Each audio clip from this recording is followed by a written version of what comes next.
How are you, all of you?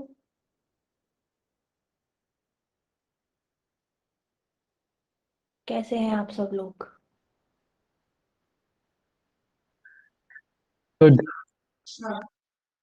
Are you all safe at home? And Yes, ma'am. Yes, ma'am. How are you now? I'm fine. I got COVID, but thankfully I recovered.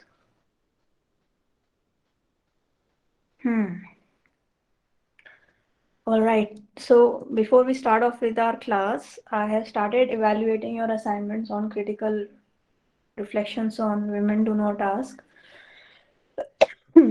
Sorry, and I'm still in the process of evaluating. So some of you might have already got to know your marks because they are mentioned as comments, although I have not officially released the marks. So please hold your confusions and clarifications till I release the marks, and then I'll organize one session in which we will discuss in detail all your queries and confusions.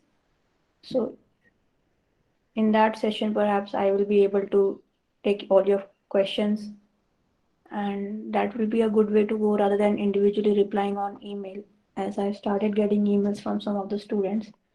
So just wait till next Monday or Tuesday. I think marks will be released and then we can have session. Is that okay? Yes, ma'am. Okay, cool. And I'm very sad also because we already lost 2 weeks. 1 week was an official holiday, but last week I think we should have had class but could not go with it. So I might adjust it by taking one extra class in the coming week on some weekday. So I'll let you know after looking at your timetable. Will that be okay? Yes, ma'am. Okay, great. So today we will be discussing about competitive analysis. So just let me know if my screen is visible.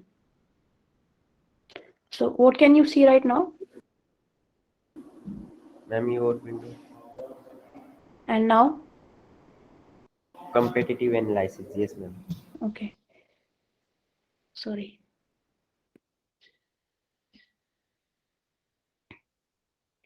Okay.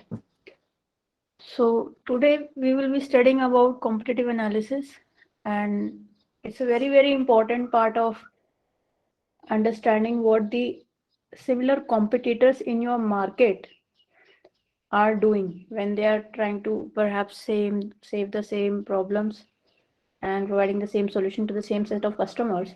So it becomes extremely important to know, because to know and understand the niche of your product or service that you are introducing in the market, it is very important to know what your competitors are doing and how they are targeting it.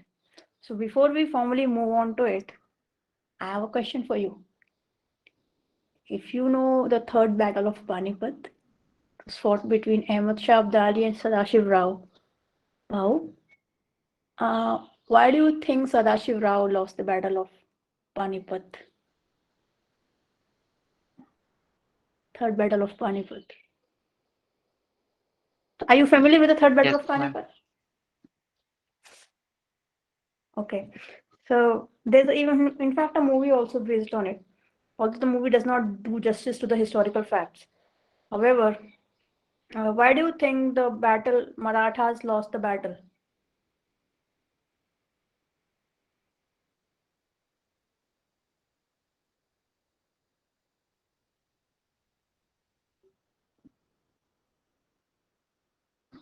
Any guesses? Ma'am, his own trustees Betrayed. betrayed him. Okay. So some of the followers joined the I think forces. Yeah. uh, I think it was a overconfident situation. Yes. Uh, Actually, Who's the overconfident? commander he ordered to stay back, but the forces were very overconfident, and actually they were in power that time. So Okay. they just clashed with the army, and then he had a reserved force behind. So he, after that, he called that, uh, and then the Marathas lost. Yes, so overconfidence and betrayal. Yes. So why do you think overconfidence? What is the reason behind overconfidence when we talk about our general lives? From where does overconfidence come up?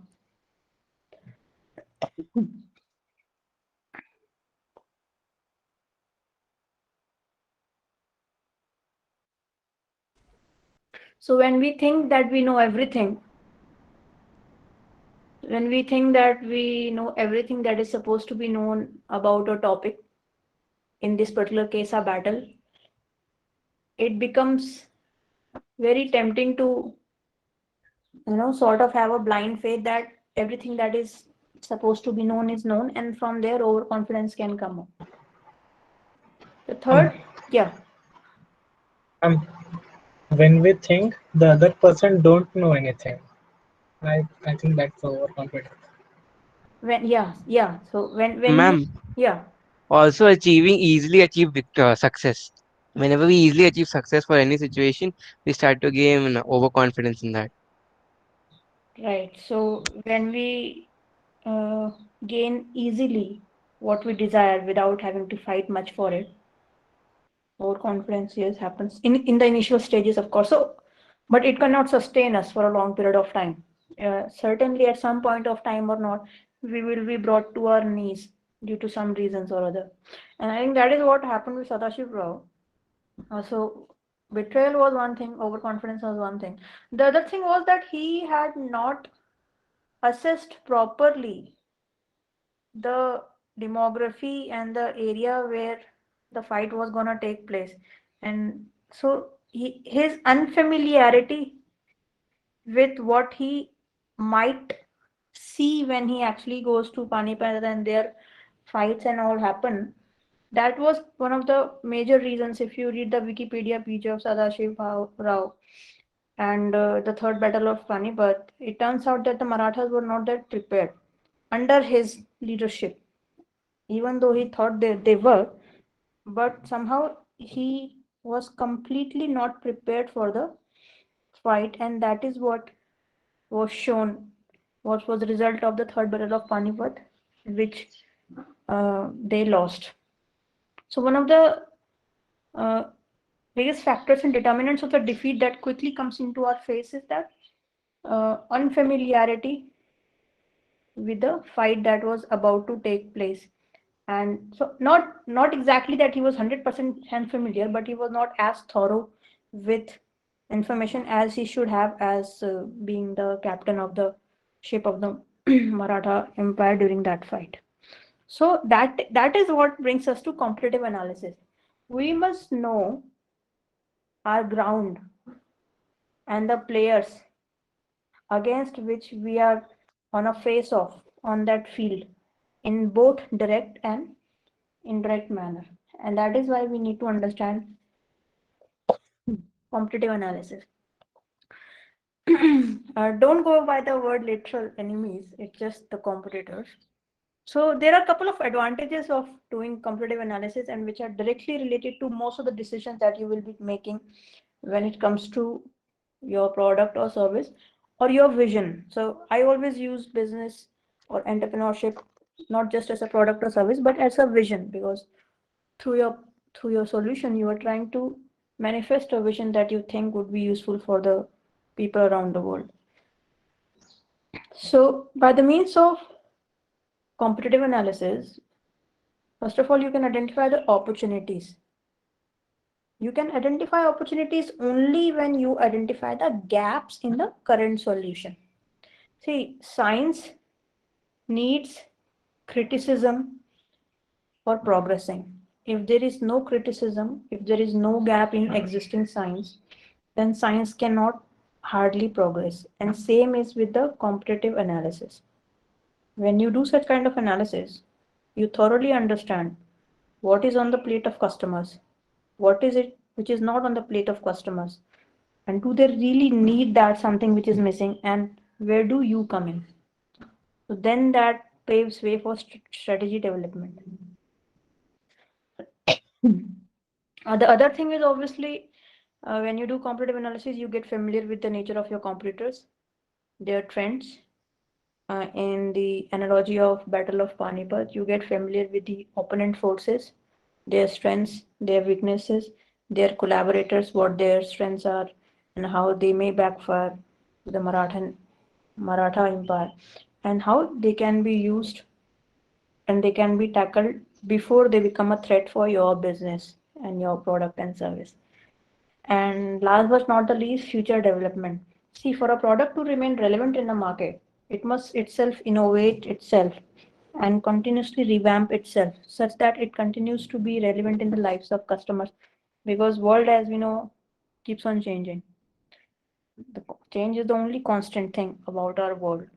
And in this world which is changing at such a high pace, we cannot afford, especially when we are owning a business or doing something which related to business or commerce sector, we cannot afford to be complacent.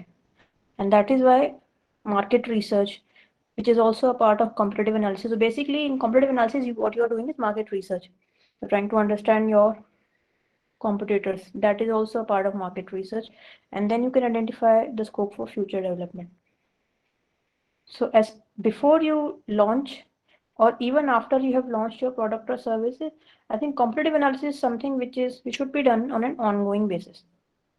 Now, to make it simpler for you to understand, I'll try to give an analogy using the process of research.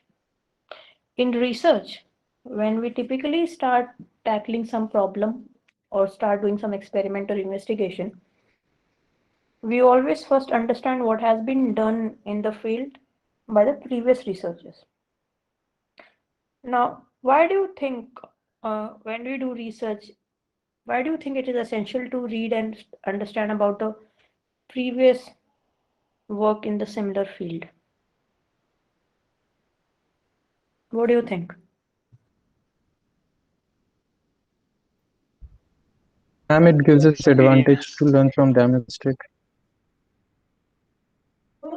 What kind of advantage? Like, ma'am, if we are talking about technology business, if someone has gone into the market and they have interacted with the consumers, and we can go through the reviews of the consumers, like the case which happened with iPhone and Samsung. iPhone wasn't offering good storage, like back in those days we didn't used to have that much amount of storage on iPhones. It always used to run out of. So that's why Samsung introduced big spaces. We can say big storages. So that we can catch hold of the existing information that already exists in the domain. Yes, and ma'am. that will help us in planning our research forward. That is one reason. Any other reason?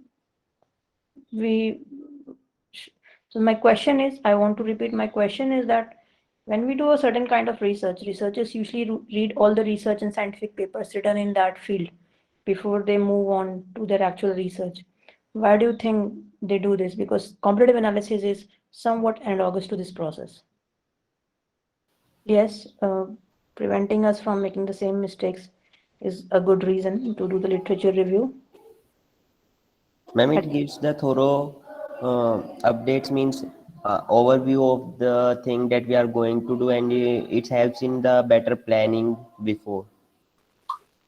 Yeah. Yes, to get the ma'am. things. It can allow us to get the limitations of what we are going to research on. Yeah. So Also, one of the most important things which I think that research analysis gives us is it informs us about the trends which are going in the market. For example, in the case of iPod, maybe something which is a portable music player is now slowly vanishing from the market.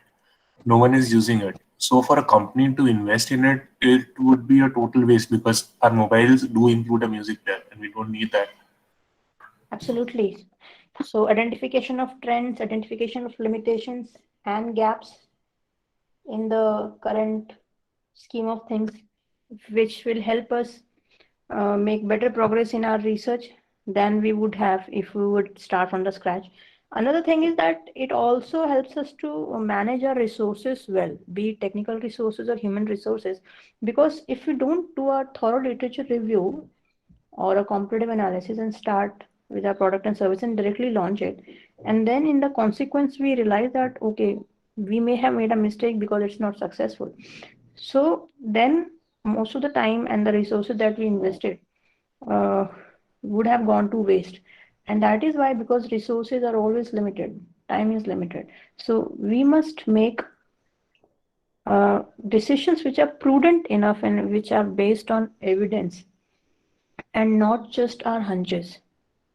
So that is why it becomes extremely important to be precise in targeting the problems, and that precision can come from a comparative analysis, or in the language of research process we call it literature review. So this is somewhat similar. So from the example of literature review, which I am sure all of you are familiar with, we try to understand comparative analysis. And one very important thing I always point out is the importance of thinking critically.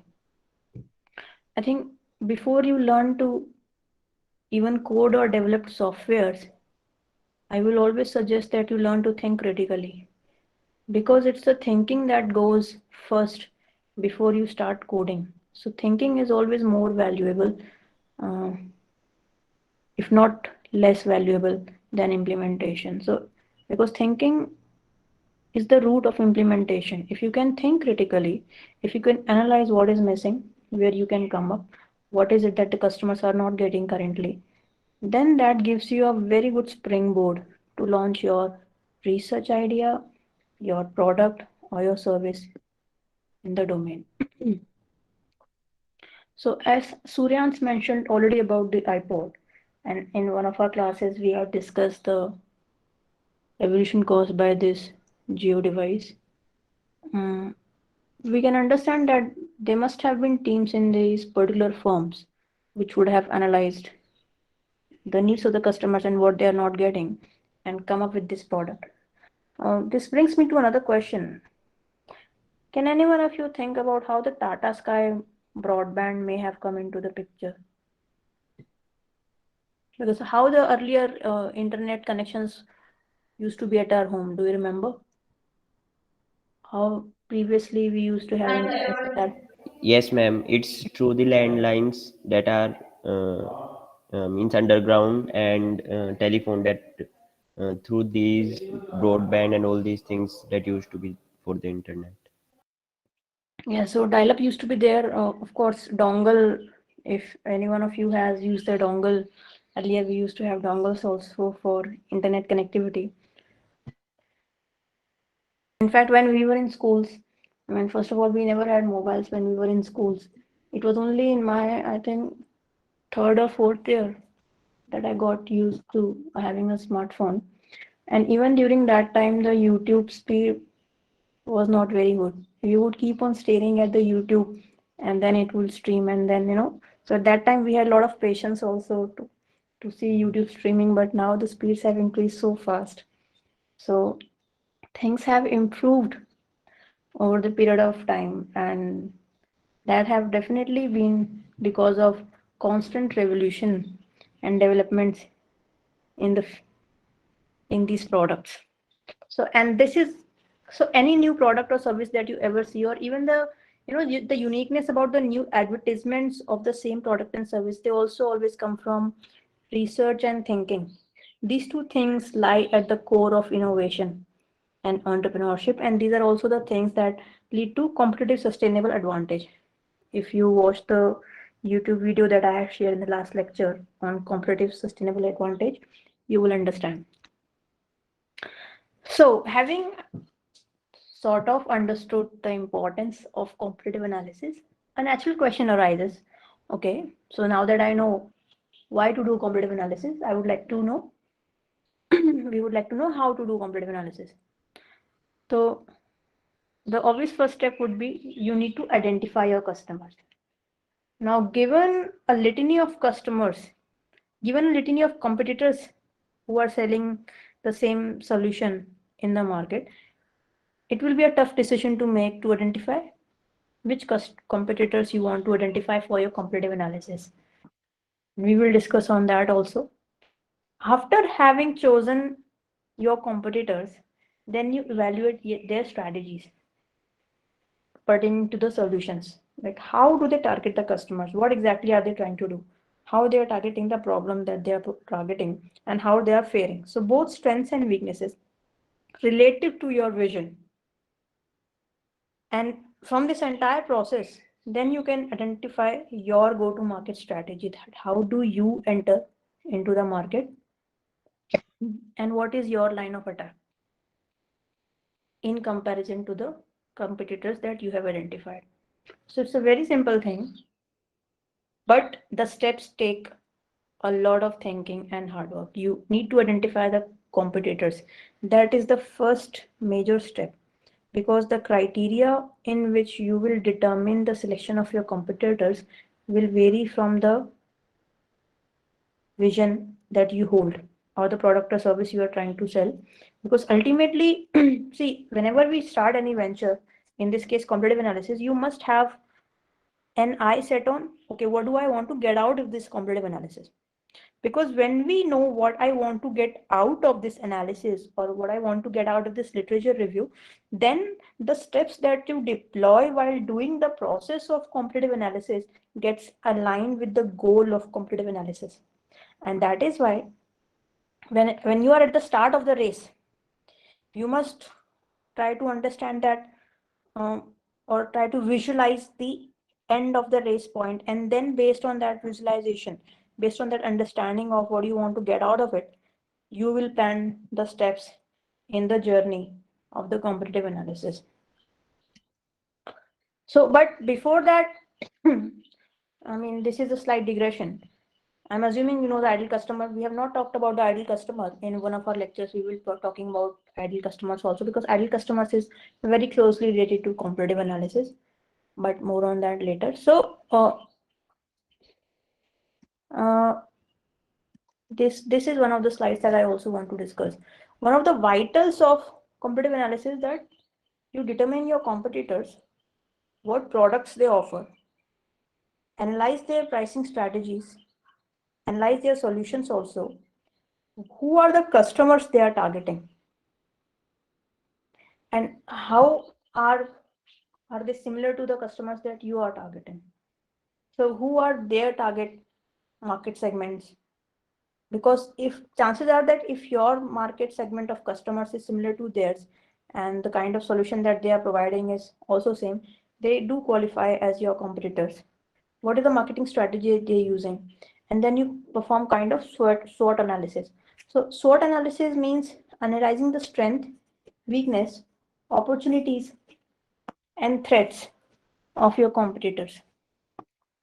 So for the particular assignment that you will be doing on competitive analysis, you will be choosing, I think, 3 customers. Normally in competitive analysis, choosing of 5 or 6 competitors is enough to do the competitive analysis.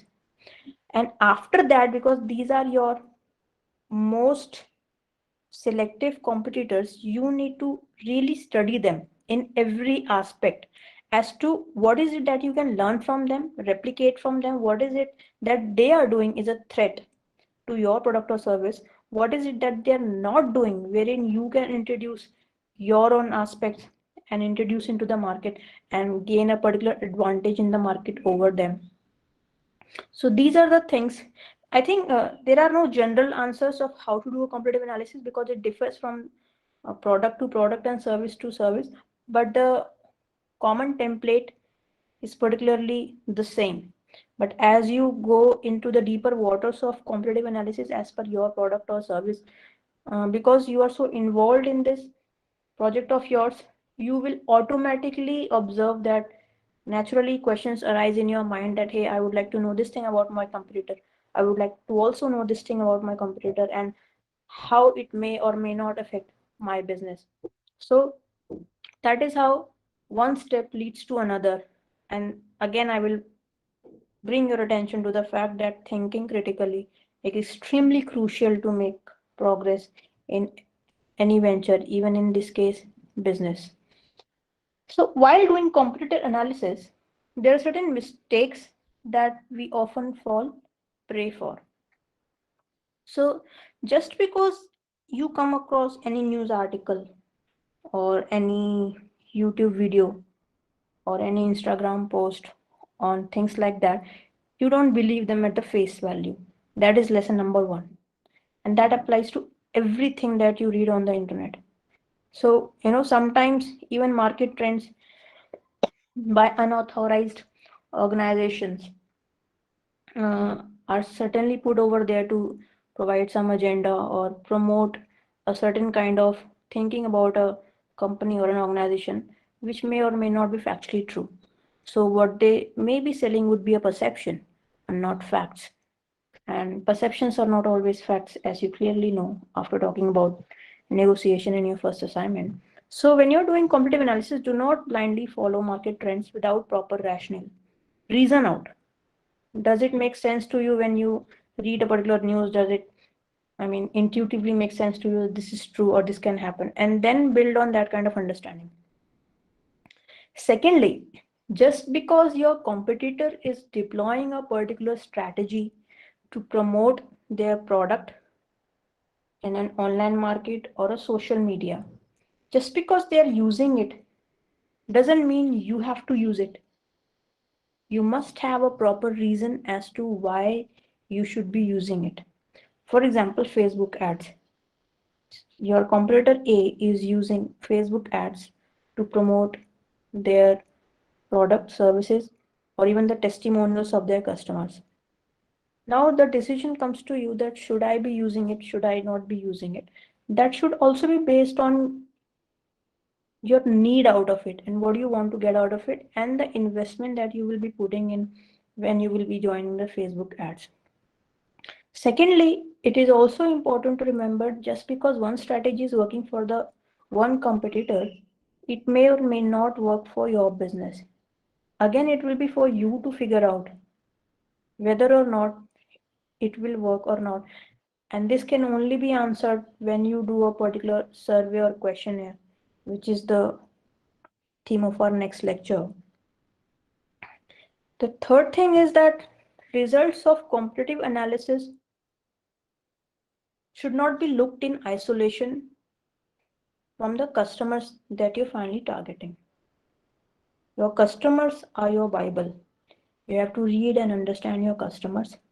Now, insights from customer survey or focus group discussion or interviews and insights from competitive analysis, when you amalgamate these two and then put the results on your table and then spend time studying it, then perhaps the process of business decision making or even in other cases research progress or decision making can come into picture.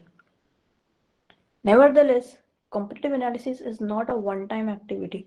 It's something that you should be doing in routine at regular intervals of time to maintain pace with the developments in the field and the activities of your competitors. And then because it helps to sharpen your sword time to time. Any questions till now?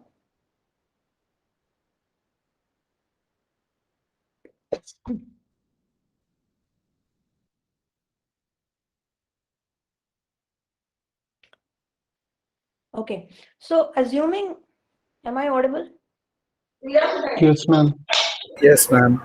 So assuming that a good competitive analysis can only progress if you are familiar with what you are doing, what exact problem you are solving, how you are solving it, and who are your customers. These are the three pillars of a strong competitive analysis, and I'll tell you why. If you're not familiar with where you want to go as a company, as a firm, and what your vision is, it will be very difficult to compare what is missing or what can be done well with the other participants in the market. So since there has to be something with which you compare how the others are performing, or how the others are doing, it is extremely necessary to understand that what is it that you're trying to solve, what is it your approach, and who are customers. This is important because when you are in the step of identifying your competitors, then the natural first step would be that they should be solving the same problem that you're solving. Now the approach will be different, and then for your competitors you will study that how are they different from your approach, and then you will critically compare that what are the advantages that they might be accruing because of their approach, and what is it for you to learn, and what is it that your approach may not be having at the moment, and how can you use what you are learning from your competitors to incorporate in your solution. And the third obviously is your customers. A blank competitor analysis which does not take into insights the customer needs will not be as fruitful as you would like for it to be. I'll give you a very simple example. So even surveys are ways of gathering information, and even though they are not competitive analysis, but I think they will the example will bring my point to you. So 3 days back I received a survey from my previous company where I used to work, and they are trying to understand the experience of students who have studied abroad through a survey format. So in the theme of the questionnaire, they mentioned that we would like to understand how higher education in abroad is useful and better than Indian, and how we may incorporate the lessons from there for our Indian university. So that was the research objective of the survey. But the questions that they were asking, there was not a single question that asked about the respondents' opinion of the higher education abroad, because most of the questions related to the expenses of education, the scholarship, and the stipend and everything. So in this classic case, you could observe that even though the intention of competitive analysis was right, but the approach was not, the questions were not, and eventually the respondents would not have filled the questionnaire because the information that they're asking is quite private, and it's not even aligning with the research objective. So that is why when you know the importance of comparative analysis, you must be very clear in your head in steps as to how you are going to do it. And that can only happen if you know what you are trying to do, because your intention is to improve what you are trying to do by learning from your competitors or enemies or fellow people in the similar market. Now, the first step of competitive analysis is to identify your competitors. There are two types of competitors, direct and indirect. So direct, as the name implies, they're solving the same problem, they're providing solution to the same customers as you, and they have more or less the same or similar solution. By similar solution means that for the customer, it's indistinguishable. For example, Ola and Uber, they have taxi services, and for customers, that's all they see, it's a taxi service. Even though their solution or their mapping of the shortest route may be different, but to the customer, the solution looks similar. So this is direct competitors. Same problem, same customers, same or similar solution. In the indirect competitors, there are categories. They may be solving the same problem to the same customer, but there's a different solution. Or in the other case, they are solving the different problem, same customer and same solution. The third case, the problem is same, the solution is same, but the customers are different. Now, why studying indirect competitors is important, I'll tell you. See, the thing is that direct competitors are already in the swimming pool with you. trying to navigate the market. But what can happen in the case of indirect customers, indirect competitors is that, for example, the indirect competitors, they may jump to your market by making some shifts. So for the second case, they have the same customers, they have the same solution, but they are targeting different problem. So they might take the advantage of the fact that the customer base is same, the solution is same. They might also try to understand or explore how the problem that you are solving can be solved by them, because they already have that leverage to do that.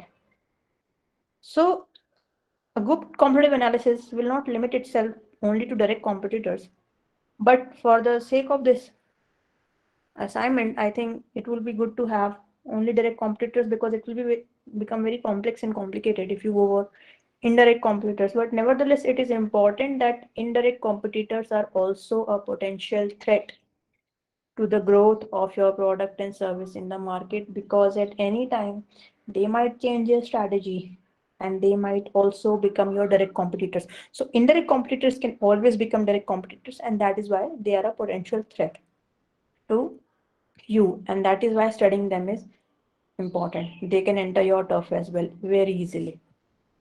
To give a very simple example, let's study this table. So customer, problem and solution. So Uber is compared with 4 other companies. Uber is a taxi service and Lyft is also a taxi service, and these are direct competitors because their customers are same, the problem they are trying to solve is same, and the solution is same. Sorry. But when it comes to Uber and DoorDash, so DoorDash is a food delivery service in the United States of America. So the customers are same, the solution is the same. They're trying to solve a different problem. So they come into the category of indirect customers. Similarly with Uber and Zoom. So Zoom is a taxi service for school children. So here the customers are school children. The problem is same, the solution is same. So anytime they can decide, okay, I want to open it for all the people, not just school children. So then they become your direct competitors. So Zoom can easily come in your home turf. So it is still a threat. So you should always watch out for your indirect competitors. Then Uber versus these taxi dispatch apps. So it's like a service and their solution is different. So they may have a fleet of taxis. So they have a different solution, but then again, they might want to change their solution and operate as Uber in addition to what they're operating as now, thereby increasing their market. So this is how indirect competitors, are identified. And so they can always make a shift here and there and enter into direct competition with you. And that is why it is very important to look out for your indirect competitors. One of this slide we already discussed, but one important thing is that in addition to competitive analysis, you should read the market release and the blogs of your competitors. Most of the information that is released in their news or blogs or press release can be very vital to planning your strategies and paving way ahead for your products and services, and how do you want to introduce them in the market. See, it's very simple. You want to defeat your enemy, you have to understand your enemy thoroughly. And then when you understand your enemy, you have to understand what is it that you need to improve upon to become at par with your enemy, and at some time later even surpass your enemy. So as much as you can understand them, knowledge is power if applied in the right manner. And that is what competitive analysis aspires for. A good competitive analysis aspires for. Now, the second thing I want to say is that we live in a very funny world. Just because we are surrounded by data everywhere, we think that we are rich. But for data to actually be providing some useful insights and information, it has to be harnessed and analyzed in that manner. So be very critically engaging with the data that you get and analyze it in a very shrewd manner. Trying to understand what insights actually you can draw from them. Just because you have some data to play and fiddle with, there is no reason to dance and sing songs about it. You must understand what is it that you can get out of that data, and that can only happen if your questions are clear. If your questions are not clear, which directly links to your thinking, if the thinking is muddy, your questions are not clear, the analysis will be very shabby. However, if your thinking is clear, you know right from the beginning what kind of questions you want to ask, and chances are this is not an isolated activity. So there's always brainstorming involved when you are trying to understand what kind of questions you want to ask when you do competitive analysis. When you do data analysis and you present, okay, this is the data that I have, that I've got from somewhere, and let us see how we can leverage it for our competitive analysis and trying to understand our competitors, then you must be in a thorough discussion with your team members that as to what insights that we can obtain based on the variables that you can see in the data that you have obtained. And data is not always in the form of numbers. It is mostly sometimes in the form of news clippings, unstructured data, blog, YouTube video, or something like that. So in the process of competitive analysis, knowledge is extremely vital, but a wise man or woman would know how to use that knowledge and not fritter it away just by doing some superficial kind of analysis. Something, when you do a data analysis, something that you observe that others might not have observed, and that can only happen when you are extremely involved in what you're trying to do and identify. And that is why data analysis, it's not just a mathematical or statistical skill, it's actually a thinking skill. The other thing to remember is that when you are trying to understand your competitors, read their history, see their historical and chronological developments since the inception, and what was their progress, how they have risen, at what point in time in history have they fallen, what is the reason for their fall, and how did they come out of the fall, if at all they did. As I said, thorough knowledge about your competitors, about your enemies will make things way easier for you going forward. And it's not just limited to entrepreneurship. In any field you target in your life, if you have this kind of attitude, okay, if I'm pursuing this field, I have to know, if not everything, most of the things that have been written in this field, then you are better prepared to make certain decisions, taking certain calls, and making strategies. So that is extremely, extremely vital. So as in all the classes, in this one also we will learn by doing. So try to choose 3 competitors of your idea used for innovation project, and try to answer some of the questions. I think the questions I have released, I will be going through those questions to show you. And in the course of finishing the assignment, you will need these websites. So these are extremely useful websites because they help you understand in a particular field what our competitors are there and what are they doing and everything about them. So most important are Crunchbase. Crunchbase is very commonly used, and you will find lots of startups there, and even the new ones, a very good place to get new information. And G2 Crowd is there, in which product review is there. So I request you to visit all these places to understand your competitors. Chances are you may find your competitors on these websites. Another important thing I want to tell you is that a part of competitor analysis is Play Store reviews. So if it's, most of the solutions these days also have apps, and people can put their reviews on apps. And sometimes what used to happen in Samsung was that while we used to work, there's something called as voice of customers. So as I was in the health department, we were working on a health and fitness app. And we regularly used to read the testing team used to give us the reviews of the product by the customers. And then if some functionality or some function error was coming, we would look into it and try to solve it.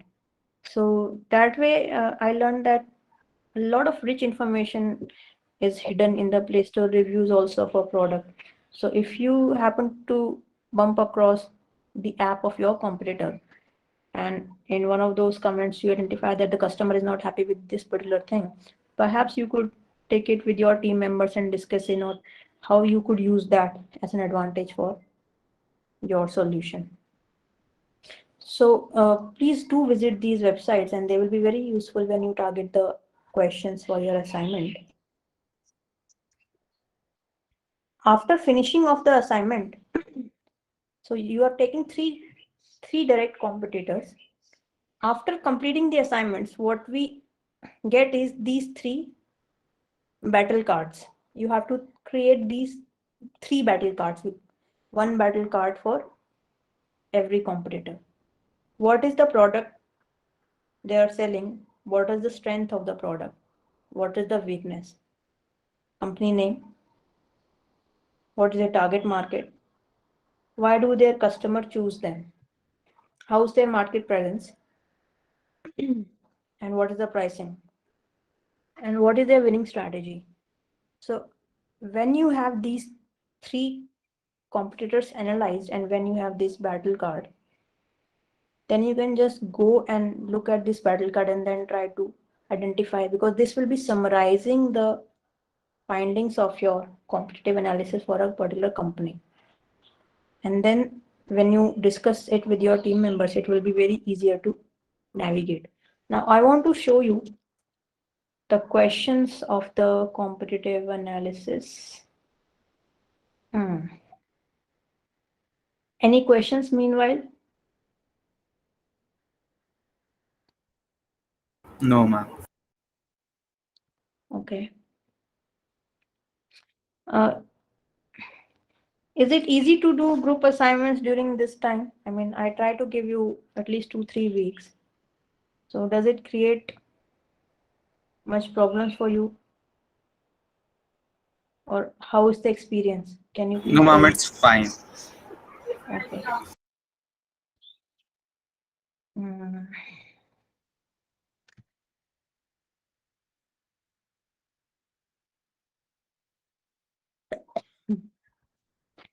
Okay, I'm not able to see the questions that I've made, but I'll upload it. I wish I could show it to you. Is my screen still visible to you? Yes, ma'am. Yes, ma'am. Okay, just give me a second. Where are your questions?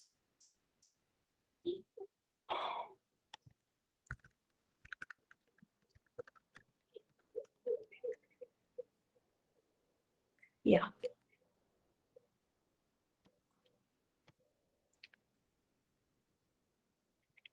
Okay, so can you see my screen? Yes, ma'am. Okay, great. So these are the set of questions I want you to ponder upon. Who are my top 3 competitors? Mention the criteria you use to identify them as top. That is, then what is the range of products and services they offer? How do these compare contrast with your business? Are my competitors profitable? What could explain their profitability? Are they expanding or they are scaling down? What could be the reason behind their expansion or scaling down?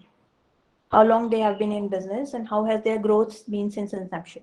And when I ask these questions to you, you don't always have to answer them in textual form. If you have some graphics or graphs or anything, you're free to be as creative as you want when you're answering these questions. And how long and who are their customers? What are their positive attributes in the eyes of customers? So their positive attributes means in the eyes of customers, what is the good thing about the company and what's the bad thing about the company as per the customers? Because as you know, customers are your Bible. How can you distinguish your company from your customers, and in what aspects? So you might need to identify certain categories, maybe like solution wise or customer wise. So how do you think? What is the competitive advantage they have, your competitors, and what is it? What is their marketing strategy? How do they promote their solution? What are their pricing structures? Because pricing structures of your competitors helps you to understand your pricing structure in a reasonable manner. What is the geographic area they operate in? How vast it is? Can I draw a map for it? See, most of the things becomes clearer to understand when they are brought from textual form to graphical form, because human mind is much better at grasping graphics than trying to interpret the text and then trying to understand. So try to bring in innovative ways to answer the questions and not just in, textual form.